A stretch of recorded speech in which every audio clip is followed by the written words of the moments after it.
Trump bën lëvizjen e papritur, zhduk portretin e Joe Biden nga korridori i presidentëve. Një veprim i papritur dhe i pazakontë. Shtëpia e Bardhë ka hequr portretin e presidentit të Joe Biden nga korridori i presidentëve, vendi ku ekspozohen portretet zyrtare të gjithë presidentëve amerikanë, dhe në vend të tij është vendosur një fotografi e një stilolapsi automatik. Ky korridor ndodhet në krahun perëndimor të shtëpisë së Bardhë, tradicionalisht përmban portretet e të gjithë presidentëve të mëparshëm të Shtetit Bashkuar.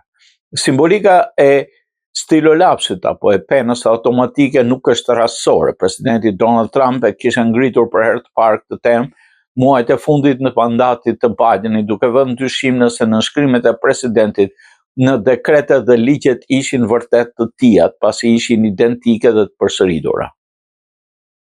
Trump kishte ironizuar se nënshkrimet nuk vendos me Biden por një stilolaps automatik, duke nënkuptuar se presidenti nuk kishte më kapacitetin mendor për të ushtruar detyrat dhe se bashkëpunëtorët e tij firmosin në vend të tij. Nëse kjo do të ishte e vërtet, ligjërisht nënshkrimet e tij do të ishin pavlefshme. Shtëpia e Bardhë kishte mohuar me forcë këto akuza gjatë kohës së presidencës së Biden. Megjithatë, sipas raportimeve, Trump nuk e ka harruar këtë çështje dhe duket se tani, me një gjest institucionalisht të diskutueshëm, ka vendosur të marrë hakun ndaj Bidenit.